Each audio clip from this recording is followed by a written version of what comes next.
नमस्कार, माउन्टेन समाचारमा स्वागत छ। म पुष्पाश्री कार्की। नमस्कार, म खुशबु दास। सुरुमा अहिलेसम्मका मुख्य समाचार।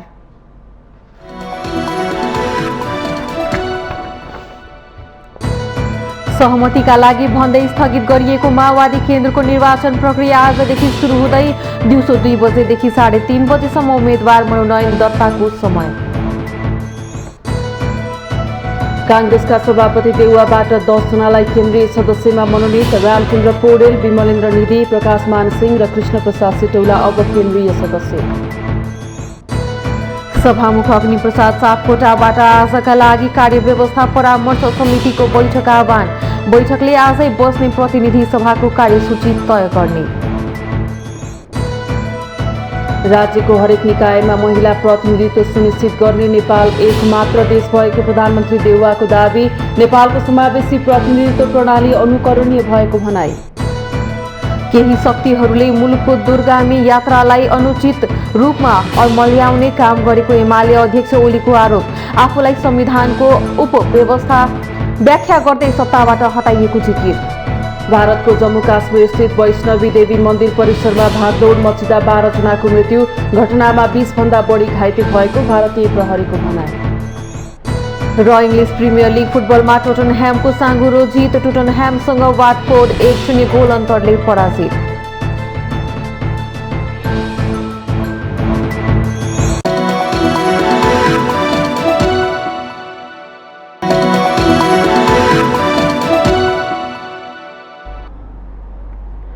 अब समाचार विस्तारमा। सहमतिका लागि थप गृह कार्य गर्न भन्दै स्थगित गरिएको माओवादी केन्द्रको निर्वाचन प्रक्रिया आजदेखि सुरु हुने भएको छ। महाधिवेशन आयोजक समितिको छलफलले सर्वसम्मत नेतृत्व चयनका लागि गृह कार्य गर्ने भएपछि शनिबार रातिदेखि तय गरिएको निर्वाचन प्रक्रिया स्थगित भएको थियो। निर्वाचन समितिले आज दिउँसो 2 बजेबाट लागू हुने गरी कार्यतालिका समेत हेरफेर गरेको छ। पार्टीको केन्द्रीय निर्वाचन समितिले निर्वाचन कार्यतालिका सार्वजनिक गर्दै कार्यान्वयन थाले पनि नेताहरू सर्वसम्मतकै कोसिसमा जुटेका थिए। तर शनिबार दिनभर सहमतिको प्रयासका लागि महाधिवेशन आयोजक कमिटिको प्रदेश स्तरीय छुट्टा छुट्टै छलफल चले पनि निष्कर्ष भने निस्कन सकेन।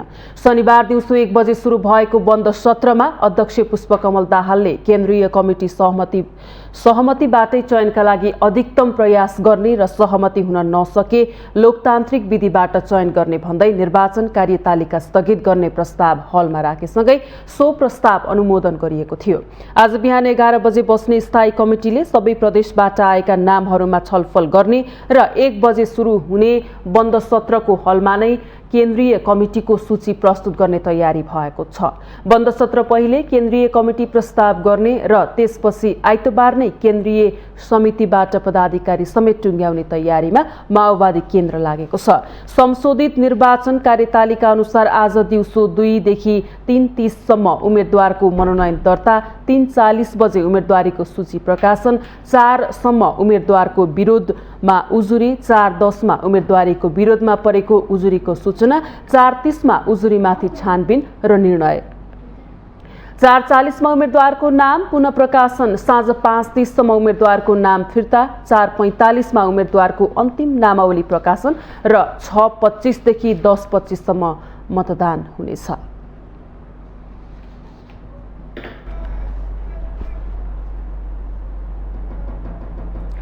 नेपाली कांग्रेसका सभापति शेरबहादुर देउवाले 10 जनालाई केन्द्रीय सदस्यमा मनोनित गर्नुभएको छ। देउवाले पार्टीका नेता रामचन्द्र पौडेल, विजय गच्छदार सहित 10 जनालाई मनोनित गर्नुभएको हो। मनोनित हुनेमा विमलेन्द्र निधि, प्रकाशमान सिंह, कृष्णप्रसाद सिटौला, डाक्टर प्रकाश शरण महत, डाक्टर नारायण खड्का, सुजाता कोइराला, उमा रेग्मी र मीन बहादुर विश्वकर्मा रहेको बताइएको छ। कांग्रेसको 14औं महाधिवेशनमा पौडेलले निर्वाचन प्रक्रियामा भाग नै लिनु भएको थिएन। निधि र सिंह सभापतिमा तथा गच्छदार र कोइराला उपसभापतिमा पराजित हुनु भएको थियो।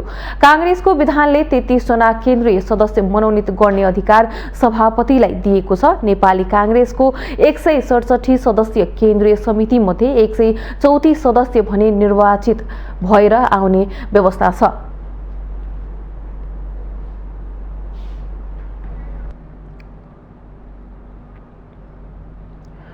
सभामुख अग्निप्रसाद सापकोटाले कार्यव्यवस्था परामर्श समितिको बैठक बोलाउनु भएको छ। सभामुख सापकोटाले आज बस्ने प्रतिनिधि सभाको बैठक अघि बिहान 11 बजे कार्यव्यवस्था परामर्श समितिको बैठक बोलाउनु भएको हो।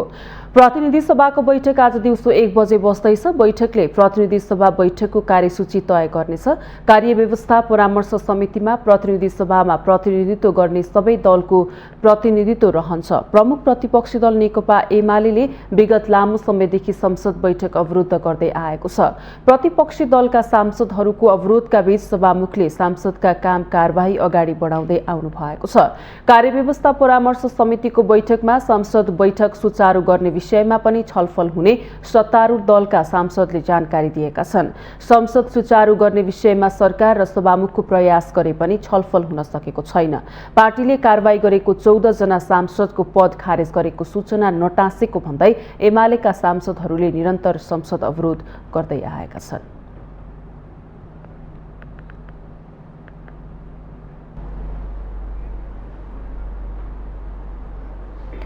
व्यवस्थापिका संसद नियमित र प्रभावकारी रूपमा सञ्चालन हुन नसकेको 1 वर्ष भइसक्यो। जनताको आवाज बोल्ने महत्त्वपूर्ण थलो संसद दलीय दाउपेचको मारमा परेको छ। तत्कालीन प्रधानमन्त्री केपी शर्मा ओलीले 2 पटक विघटन गरेको प्रतिनिधि सभा सर्वोच्च अदालतले बिउताए पनि नियमित र प्रभावकारी रूपमा सञ्चालन हुन सकेको छैन। यसले गर्दा महत्त्वपूर्ण विधेयकहरू थन्किएर बसेका छन्। पछिल्लो समय प्रमुख प्रतिपक्ष नेकपा एमालेको अवरोधले संसद नियमित चल्न सकेको छैन। झण्डै 2 हप्तापछि आइतबार बस्ने प्रतिनिधि सभाको बैठकमा पनि एमालेले आफ्नो विरोध जारी राख्ने रणनीतिमा छ। आखिर दलीय दाउपेचको मारमा संसदलाई कहिलेसम्म बन्धक बनाइराख्ने त?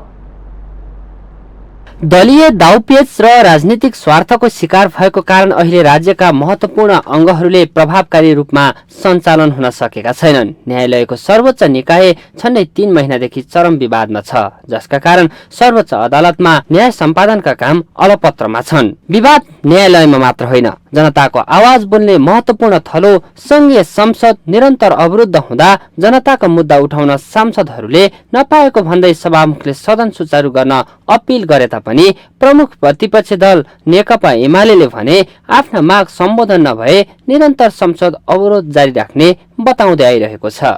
यो जबसम्म गैर सांसदहरू संसदमा उपस्थित हुन्छन् तबसम्म रहन्छ। उहाँले सुन्नुहुन्न, उहाँ सभामुख निष्पक्ष सभामुखै होइन, उहाँ प्रचण्ड मुख हो। उहाँले म संविधानभन्दा प्रचण्डलाई मान्छु भन्नुभएकै छ त। त्यसो भएर सभामुख हुन सक्नु भएन, उहाँ प्रचण्डमुख हुनुभयो, सभामुख हुनुहोस् भन्ने हाम्रो अनुरोध हो। गत पुस 6 गते बसेको संसद बैठक पनि सभामुख अग्निप्रसाद सापकोटाले बैठक अवरुद्ध नगरी सदनको काम कारबाही अघि बढाउन आग्रह गरे पनि एमाले सांसदले नाराबाजी जारी राखेका कारण संसद बसेको केही मिनेटमा नै अन्त्य भएको थियो। सभामुख सापकोटाले संसदमा निष्पक्ष भूमिका निर्वाह नगरेको भन्दै एमाले रुष्ट छ र आइतबार बस्ने संसदको बैठकमा पनि निरन्तर अवरोध गर्ने उसको तयारी छ। एमालेले आफ्नो पार्टीले कारबाही गरेका 14 सांसदको कारबाही प्रक्रिया अघि बढाउन माग गर्दै संसदमा अवरोध गर्दै आएको छ। लगातार संसद अवरोधको कुनै औचित्य नरहेको र यसको जिम्मेवार स्वयं एमाले नै हुनुपर्नेमा सत्ता पक्षको अडान छ। मतलब अदालतमा खोज्नुपर्ने उपचार संसदमा खोज्ने, संसदमा पाउनुपर्ने उपचार लगेर गएर चाहिँ मन्त्री परिषदमा खोज्ने भनेको वास्तवमा डेमोक्रेसीलाई डिरेल गर्ने कुरा नै हो। मुख्य रूपमा अहिले पनि हामी नेकपा एमालेलाई के भन्छौँ भने उसले लामो समय आफूलाई बडा डेमोक्रेटिक देखाउन प्रयत्न गरेको हो भने उसले यसलाई अमर्यादित गर्नुहुन्न। एमाले यति धेरै गैर जिम्मेवार छ कि उसले जनताको पनि कुनै महत्त्व छैन, उसका लागि जनताको समस्याका लागि पनि उसले कुनै ध्यान दिँदैन। यो व्यवस्थासँग पनि उसको कुनै चासो छैन। यो व्यवस्थालाई कसरी सुदृढ बनाउने भन्ने चाहिँ कुरा छैन कि यो संसदलाई बेकम्बा बनाएर यो व्यवस्थालाई नै कमजोर देखाउन चाहिरहेको। एमालेले आफूले कारबाही गरेका माधव कुमार नेपाल सहितका 14 जना सांसदलाई सभामुखले कारबाही नगरेको भन्दै संसदको 9औं अधिवेशनदेखि संसद निरन्तर अवरोध गर्दै आएको छ।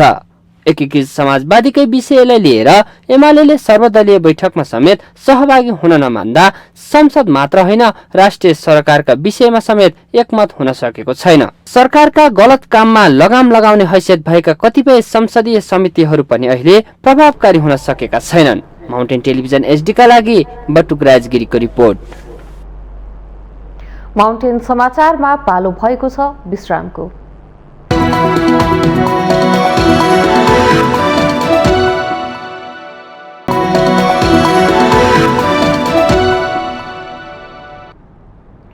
विश्रामपछि स्वागत छ। अब बाँकी समाचार।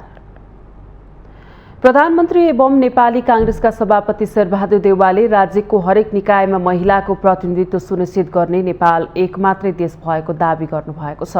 प्रधानमन्त्री देउवाले नेपालले महिला मात्रै नभएर दलित, जनजाति, आदिवासी सबैको अत्यन्तै समावेशी र समानुपातिक ढंगले राज्यका लागि पार्टीका हरेक तहमा प्रतिनिधित्व गराएको दावी समेत गर्नुभयो।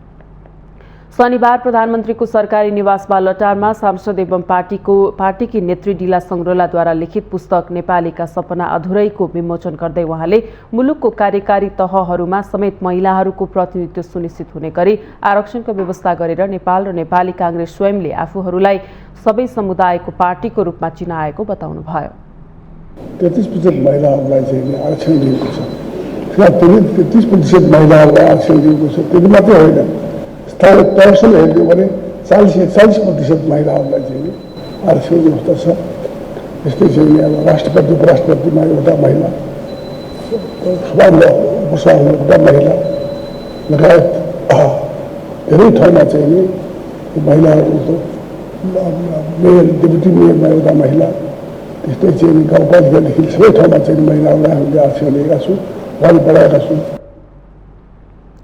प्रधानमन्त्री देउवाले महिला नेत्रीहरूले महिला मतदाताहरूको संख्या बढाउन पनि उल्लेखनीय भूमिका निर्वाह गर्ने विश्वास व्यक्त गर्नुभयो। उहाँले नेत्री संग्रोलाले नेपालको महिला आन्दोलनको क्षेत्रमा दिएको योगदानको प्रशंसा समेत गर्नुभयो।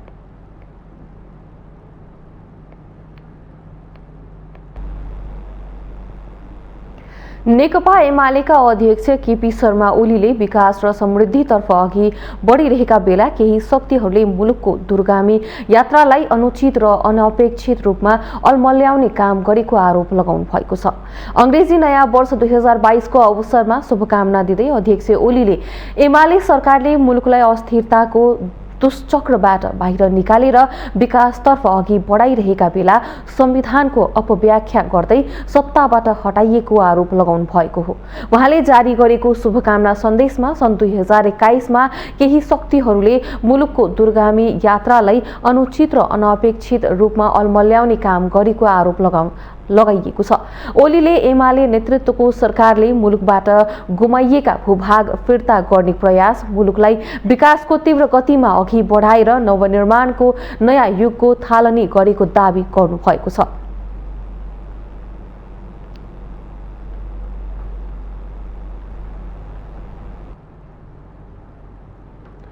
सञ्चार तथा सूचना प्रविधि मन्त्री ज्ञानेन्द्र बहादुर कार्कीले अनलाइन सञ्चार माध्यमलाई लोक कल्याणकारी विज्ञापन उपलब्ध गराउन सरकारले आवश्यक तयारी गरिरहेको बताउनु भएको छ। सरकारका प्रवक्ता समेत रहेका मन्त्री कार्कीले अनलाइन सञ्चार माध्यमलाई पनि लोक कल्याणकारी विज्ञापन दिने सरकारको नीतिलाई कार्यान्वयनमा लैजान सरकारले आवश्यक तयारी गरिरहेको बताउनु भएको हो। अनलाइन पत्रकार संघ नेपालले शनिबार काठमाडौँमा आयोजना गरेको एक कार्यक्रममा बोल्दै उहाँले अनलाइन सञ्चार माध्यमलाई विश्वसनीय, जवाफदेही र मर्यादित बनाउन विशेष पहल कदमी लिन पत्रकारहरूलाई आग्रह गर्नुभयो। उहाँले अनलाइन सञ्चार माध्यमलाई मर्यादित बनाउन सरकारले पनि पत्रकारहरूसँगै बसेर काम गर्ने प्रतिबद्धता व्यक्त गर्नुभयो। मन्त्री कार्कीले वर्तमान सरकार प्रेस तथा अभिव्यक्ति स्वतन्त्रता र श्रमजीवी पत्रकारहरूको पक्षमा सधैँ दृढतापूर्वक उभिने दोहोर्याउनुभयो।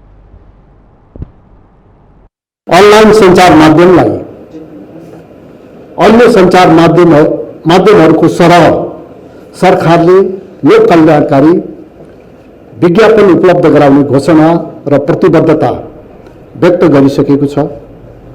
यसका लागि सञ्चार तथा सूचना प्रविधि मन्त्रालयले आवश्यक तयारी र गृह कार्य गरिराखेको छ। मन्त्री कार्कीले मुलुकको विकास र समृद्धिका लागि सञ्चार माध्यमसहित सबैले आफ्नो ठाउँबाट योगदान दिनुपर्ने बताउनुभयो। उहाँले मुलुकमा दिगो शान्ति, विकास, सुशासन र समृद्धि भए मात्रै सञ्चार क्षेत्रको भविष्य सुनिश्चित हुने स्पष्ट पार्नुभयो।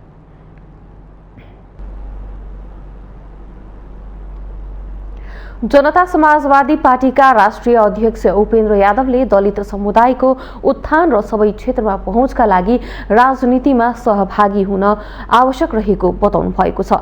शनिबार जनकपुरधाममा समाजवादी दलित मुक्ति संगठनको राष्ट्रिय भेलालाई सम्बोधन गर्दै अध्यक्ष यादवले प्रदेश 2 का दलितको उत्थान र सबै क्षेत्रमा पहुँचका लागि दलित समुदायबाट राजनीतिमा सहभागिता आवश्यक रहेको बताउनु भएको हो।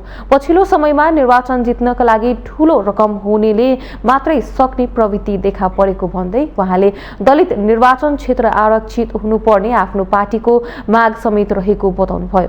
के पास उतना पैसा होगा जो चुनाव लड़ सके, इसलिए दलितों के लिए ऐसी व्यवस्था हो जहां आरक्षित क्षेत्र ही हो दलित के लिए, जहां दलित लोग उम्मीदवार बने और वोट सब लोग डालें तो कोई जीतेगा तो दलित नहीं जीतेगा। समुदाय बीच जुन प्रकारको विभेद र असमानता छ त्यो हटे मात्र मधेस आन्दोलनको लक्ष्य समेत एक हदमा पूरा हुन सक्ने नेता यादवको भनाइ छ। सिर्फ इसके लिए मधेस आंदोलन नहीं हुआ था। मधेस आंदोलन का महत्वपूर्ण पक्ष था और रहा है, अभी भी है, कि जो समाज के सबसे पीछे पड़े हुए, सबसे पिछड़े वर्ग हैं, जाति हैं, उन्हें ऊपर उठाना भी मधेस आंदोलन का मकसद है। त्यसैगरी उक्त कार्यक्रममा बोल्दै प्रदेश नम्बर 2 का मुख्यमन्त्री लालबाबु राउतले दलित समुदाय हरेक किसिमबाट समाजमा उत्पीडनमा विभेदमा परेको बताउनु भएको छ।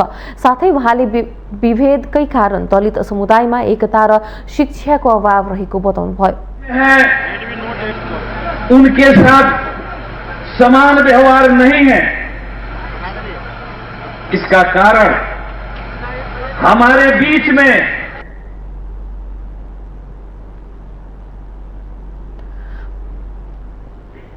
राष्ट्रिय भेलामा प्रदेश 2 भरका दलित समुदायका अगुवाहरूको सहभागिता थियो।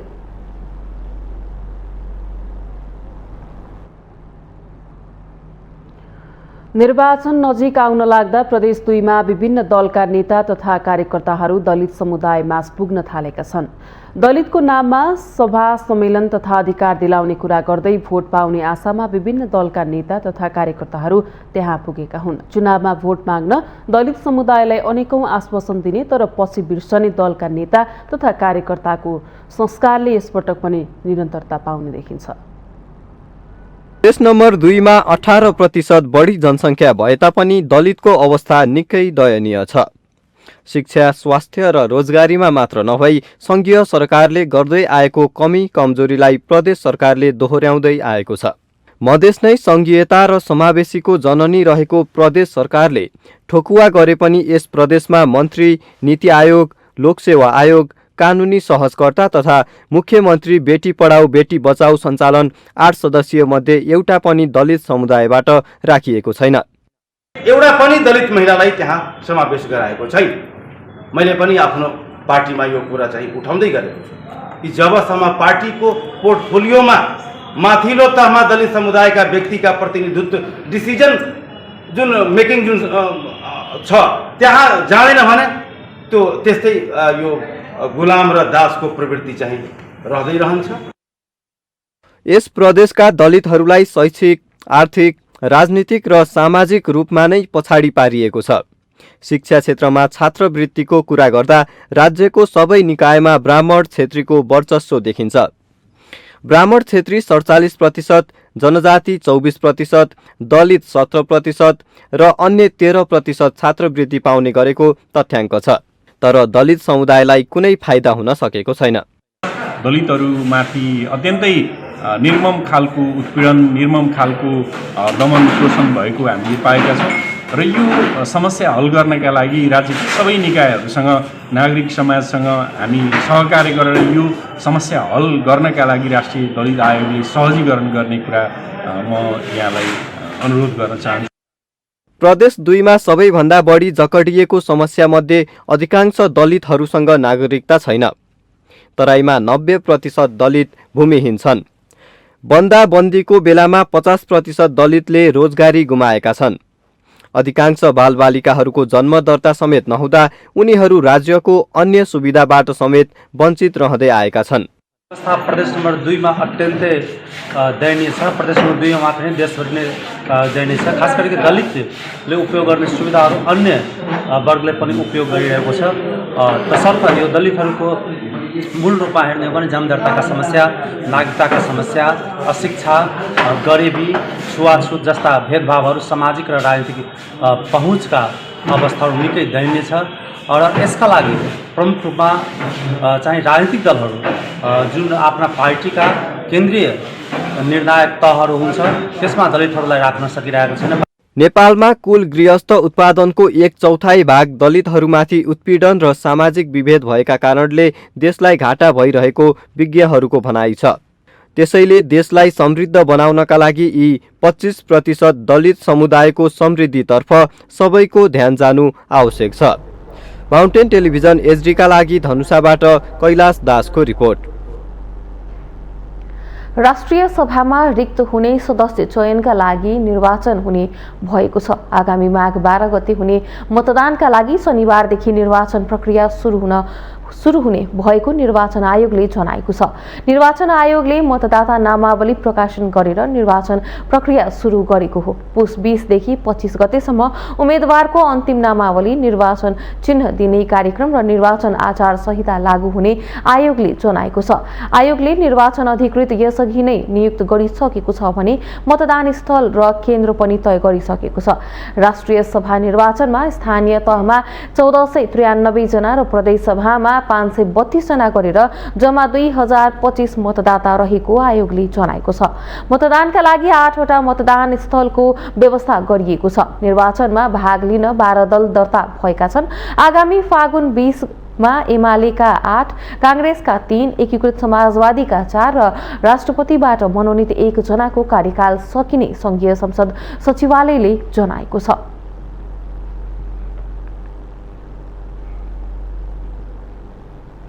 माउन्टेन समाचारमा पुनः पालो भएको छ विश्रामको।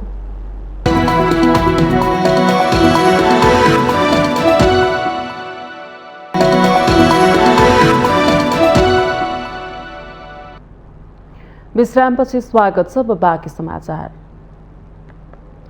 इस्वी सम्वतको नयाँ वर्ष मनाइरहँदा नेपालमा भने नेपाली राष्ट्रिय पोसाक अथवा ढाका टोपी दिवस मनाइएको छ। विगतका वर्षहरूमा जस्तै यो वर्ष पनि नेपाली टोपी लगाएर यो दिवस विशेष रूपमा मनाइएको छ। देशमा पश्चिमा संस्कृतिको प्रभाव बढ्दै गएको भन्दै केही युवाहरूको पहलमा 2070 सालदेखि नेपाली राष्ट्रिय पोसाक र टोपी दिवस मनाउन थालिएको हो। मेरो पहिचान, मेरो पोसाक, मेरो संस्कृति, मेरो देश भन्ने नेपालको नारा नै संकटमा परेको अवस्थामा केही युवाहरूको पहलमा 70 सालदेखि इस्वी सम्वतको नयाँ वर्षका दिन नेपाली राष्ट्रिय पोसाक र टोपी दिवस मनाउन थालिएको छ। दौरा सुरुवाल ढाका टोपीलाई नेपालको राष्ट्रिय पोसाक भनिए पनि राज्यले औपचारिक घोषणा नगरेको अवस्थामा यसको आवश्यकता महसुस गरिएको छ। पश्चिमा संस्कृतिको पोसाकको वर्चस्व बढ़िरहेका बेला नेपाली राष्ट्रिय पोसाक अथवा ढाका टोपी दिवस आफैमा महत्वपूर्ण छ। हामीले माग गरेको कुरा के हो त भन्दा राष्ट्रको पोसाक माग गरिरहेको। राष्ट्रका पोसाक दुई थरीको हुन्छ। एउटा भनेको औपचारिक पोसाक, अर्को भनेको तपाईको चाहिँ राष्ट्रिय पोसाक। औपचारिक पोसाक भनेको चाहिँ के हो त भन्दा सगरमाथादेखि संयुक्त राष्ट्रसँग चिन्ने पोसाक कुन त भन्दा सगरमाथादेखि संयुक्त राष्ट्रसँग चिन्ने पोसाक भनेको हाम्रो शिरको टोपी हो, हाम्रो दौरा सुरुवाल हो। हेर्नुहोस्, यदि दौरा सुरुवाल जातीय पोसाक हो भने, दौरा सुरुवाल बाहुन क्षेत्रीको खसको अथवा राजाको हो भने सालको पातलाई राष्ट्रिय पोसाक बनाऊ, तर राष्ट्रको पोसाक चाहिँ एउटा बनाऊ, औपचारिक पोसाक एउटा बनाऊ हैन। र त्यो सँगसँगै सबै जात जातिको पोसाकलाई संरक्षण गरौँ। राष्ट्रिय पोसाक दिवस चाहिँ हाम्रो देशमा चाहिँ ल्याउनु पर्छ। हाम्रो देशलाई फेरि हाम्रो एउटा देशको चाहिँ राष्ट्रिय पोसाक चाहिँ एउटा पहिचान हो भनेर चिनाउनु पर्छ।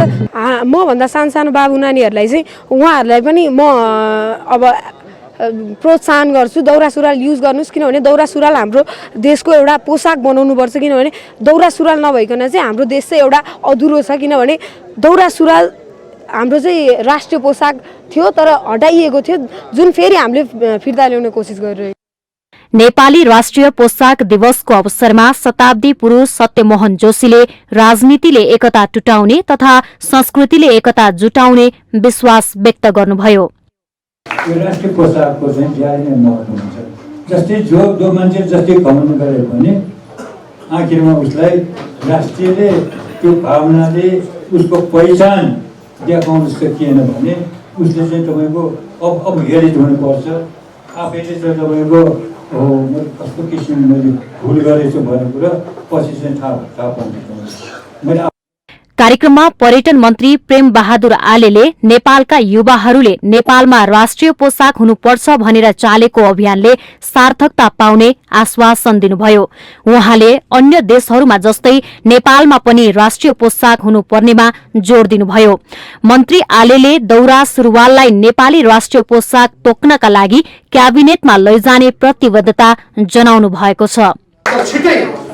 म यही मञ्चबाट तपाईहरुलाई आग्रह गर्न चाहन्छु, छिटोभन्दा छिटो कृपया तपाईहरुले तयारीका साथमा आउनु होला।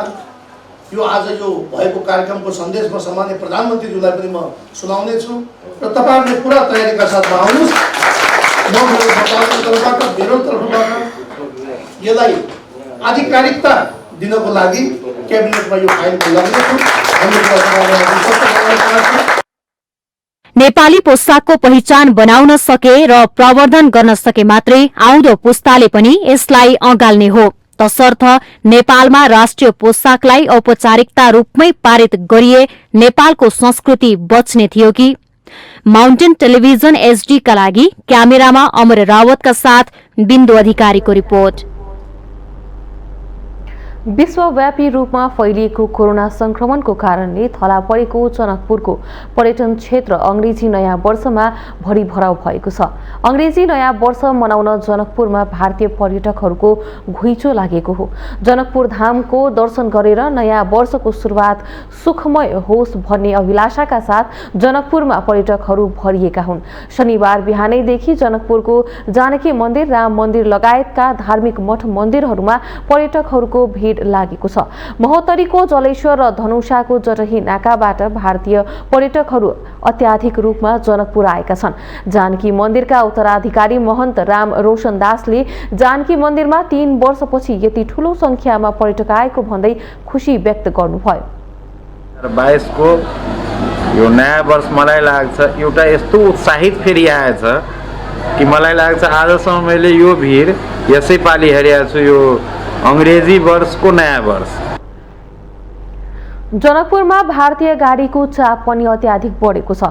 सीताको जन्मभूमि रहेको कारणले समेत धार्मिक पर्यटकहरू जनकपुर आउने गरेका छन्। तर नयाँ वर्षमा अहिले अत्याधिक पर्यटक आएका कारणले व्यापार र व्यवसाय समेत फस्टाएको छ।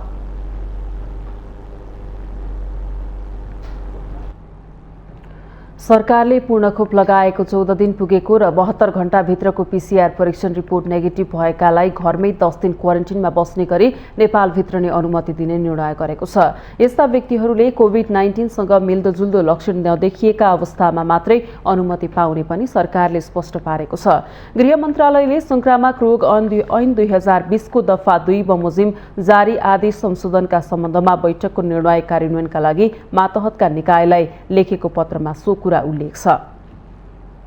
नेपाली नागरिक र कूटनीतिक वा अफिसियल पासपोर्ट वाहक वा आवासीय भिसा प्राप्त गरेका विदेशी नागरिकलाई पूर्ण खोप लगाएको 14 दिन पुगेको र 72 घण्टाभित्रको पीसीआर परीक्षण रिपोर्ट नेगेटिभ भएकालाई उक्त अनुमति दिने निर्णय गरेको हो। खोपको मात्रा पूरा नगरेका वा खोपको मात्रा पूरा गरेको 14 दिन नपुगेका नेपाली नागरिकको नेपाल प्रवेश बिन्दुमा एन्टिजेन परीक्षण गर्ने तथा परीक्षणमा रिपोर्ट पोजिटिभ देखिएकालाई संस्थागत आइसोलेसनमा पठाउन पनि पत्रमा भनिएको छ। सरकारले परीक्षण रिपोर्ट नेगेटिभ देखिएकालाई घरमै 10 दिन क्वारेन्टिनमा बस्ने गरी प्रवेश दिन पनि मातहतका निकायलाई निर्देशन दिएको छ। पत्रमा परीक्षण रिपोर्ट पोजिटिभ देखिएकालाई संस्थागत आइसोलेसन वा सम्बन्धित कूटनीतिक नियोगको जिम्मेवारीमा होम आइसोलेसनमा पठाउन भनिएको छ। सरकारले परीक्षण रिपोर्ट नेगेटिभ देखिएकालाई 10 दिन होटल क्वारेन्टिन वा सम्बन्धित कूटनीतिक नियोगको जिम्मेवारीमा होम क्वारेन्टिन बस्ने गरी प्रवेश अनुमति दिन निर्देशन दिएको छ।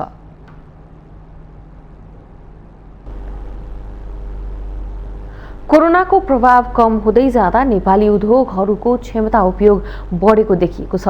नेपाल उद्योग परिसंघले सार्वजनिक गरेको औद्योगिक अवस्थिति प्रतिवेदन अनुसार गत आर्थिक वर्षको अन्तिम त्रैमासिक अवधिको तुलनामा चालू आर्थिक वर्षको सोही अवधिमा उद्योगको क्षमता उपयोगमा उल्लेख्य सुधार भएको पाइएको छ।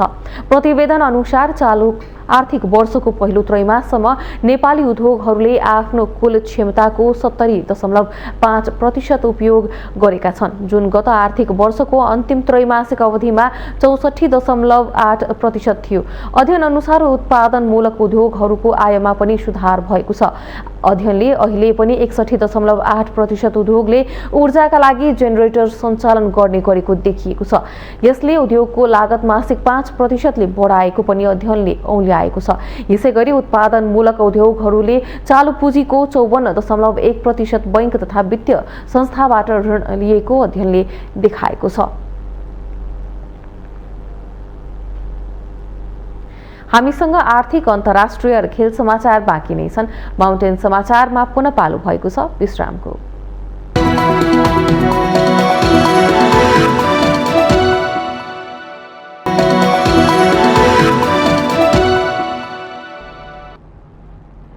विश्रामपछि स्वागत छ। अब पालो आर्थिक समाचारको।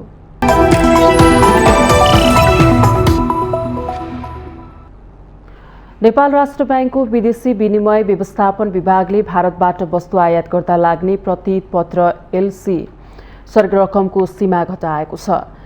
राष्ट्र बैंकले सूचना जारी गरेर भारतबाट 5 करोड रुपैयाँ भन्दा बढीको वस्तु आयात गर्दा मात्रै अनिवार्य रूपमा एलसी खोल्नुपर्ने यसअघिको व्यवस्थालाई 3 करोड रुपैयाँमा सीमित गरेको हो। विदेशी मुद्रा सञ्चितको घट्दो क्रमलाई कम गर्न राष्ट्र बैंकले नीति परिमार्जन गरिरहेको छ।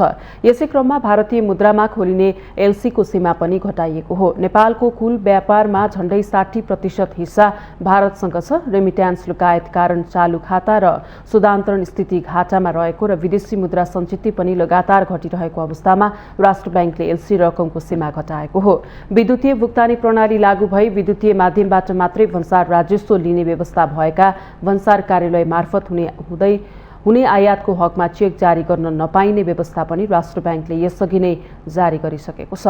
यसैगरी नेपाली नागरिक तथा नेपालमा विविध दर्ता भएका फर्म, कम्पनी, सङ्घ संस्थाले भारतस्थित नियोग सङ्घ संस्था कम्पनीसँग लिने विभिन्न सेवा शुल्क भुक्तानीका लागि भारतीय रुपैयाँ 3 लाखसम्मको सटही सुविधा पाइने व्यवस्था राष्ट्र बैंकले गरेको छ। यसअघि यस्तो सीमा 1 लाख भारतीय रुपैयाँ थियो। गत बुधबार राष्ट्र बैंकले एक निर्देशन जारी गरेर राहदानीका आधारमा प्रदान गरिने सटही सुविधा पनि 1 वर्षमा 2 पटकसम्म पाइने व्यवस्था गरेको छ।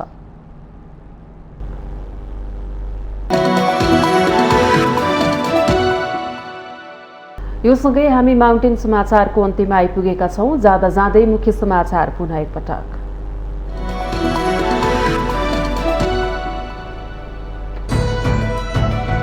सहमतिका लागि भन्दै स्थगित गरिएको माओवादी केन्द्रको निर्वाचन प्रक्रिया आजदेखि सुरु हुँदै दिउँसो 2 बजेदेखि 3:30 बजेसम्म उम्मेदवारी मनोनयन दर्ताको समय। कांग्रेसका सभापति देउबाबाट 10 जनालाई केन्द्रीय सदस्यमा मनोनित। रामचन्द्र पौडेल, विमलेन्द्र निधि, प्रकाशमान सिंह र कृष्ण प्रसाद सिटौला अब केन्द्रीय सदस्य। सभामुख अग्नि सापकोटाबाट आजका लागि कार्य व्यवस्था परामर्श समितिको बैठक आह्वान। बैठकले आजै बस्ने प्रतिनिधि सभाको कार्यसूची तय गर्ने। राज्यको हरेक निकायमा महिला प्रतिनिधित्व सुनिश्चित गर्ने नेपाल एक मात्र देश भएको प्रधानमन्त्री देउबाको दावी। नेपालको समावेशी प्रतिनिधित्व प्रणाली अनुकरणीय भएको भनाई। केही शक्तिहरूले मुलुकको दूरगामी यात्रालाई अनुचित रूपमा अल्मल्याउने काम गरेको एमाले अध्यक्ष ओलीको आरोप। आफूलाई संविधानको अपव्याख्या गर्दै सत्ताबाट हटाइएको जिकिर।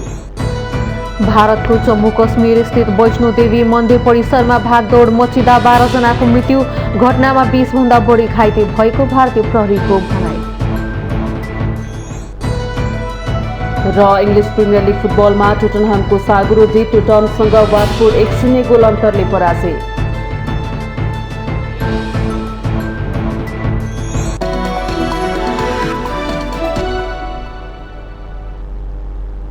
माउन्टेन समाचार अहिलेलाई सकियो। सत्य, तथ्य र निष्पक्ष समाचारका लागि हेर्दै रहनुहोला माउन्टेन टेलिभिजन एचडी। नमस्कार।